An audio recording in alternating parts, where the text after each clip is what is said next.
Hello and welcome everybody. Today I'm going to show you how I make a dry rub brine for beef jerky. And yes, I will be using some Cosmo Q and a little bit of bragging rights, but I want to modify it to my liking. And before we get started, I'm going to get a spoon. I'm going to get a paper towel to finish drying out that bowl a little bit.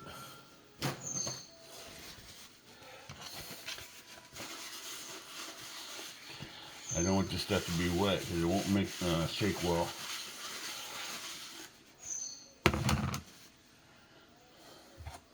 We're going to start off with not a lot of sea salt, maybe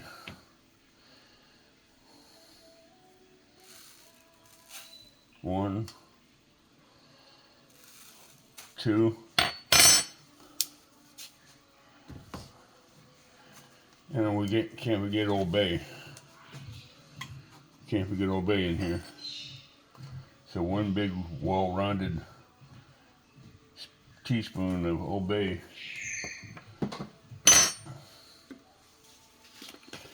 And come get it. Oh, I'd open another one. That ain't gonna be enough. Oh, there's another one.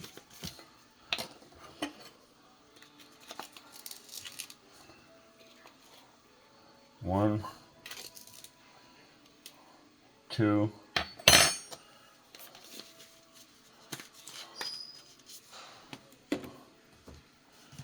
that's some garlic powder. One, two, three. I kind of like my a little bit more garlic in it than most people do. And some black pepper.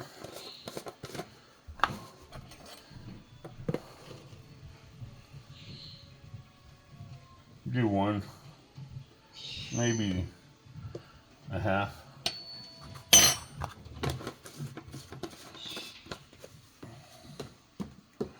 Now this Cosmo Q is a dry rub.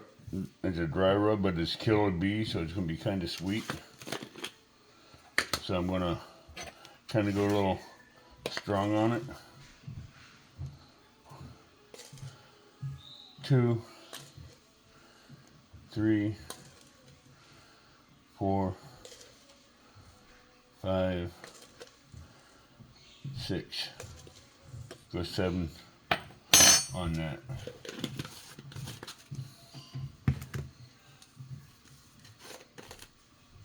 And bragging rights. One, two.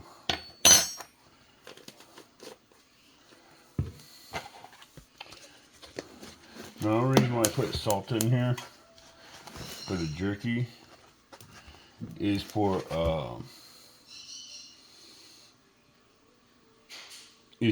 a curing agent to make the jerky last longer.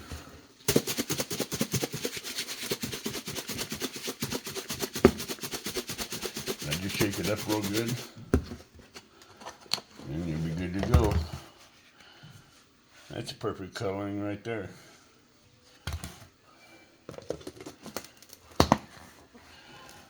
And next, I'll show you how thinly sliced, how thin I like my jerky. I'll either use my fillet knife or the meat grinder. Or I should say the piggy grinder.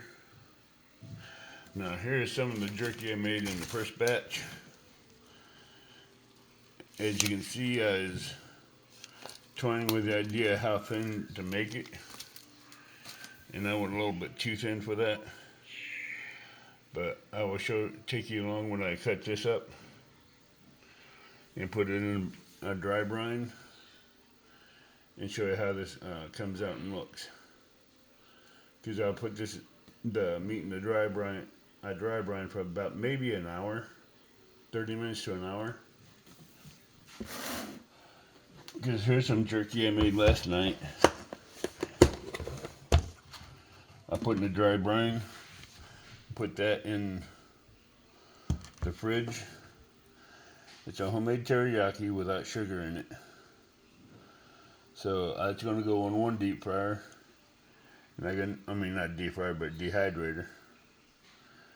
And I got another one in another dehydrator.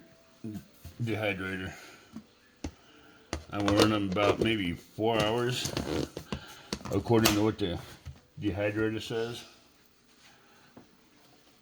Because each dehydrator will give you a starting point, a suggested starting point, and a suggested end time for your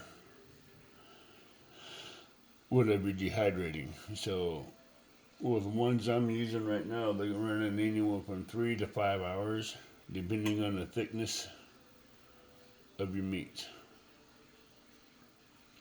So I'll bring you back when I get ready to put that one on the dehydrator. But next I'm going to show you how I trim up and clean their meat to get them ready for this. So that'll be in the next part. This is just a dry brine seasoning that I make for deer jerky.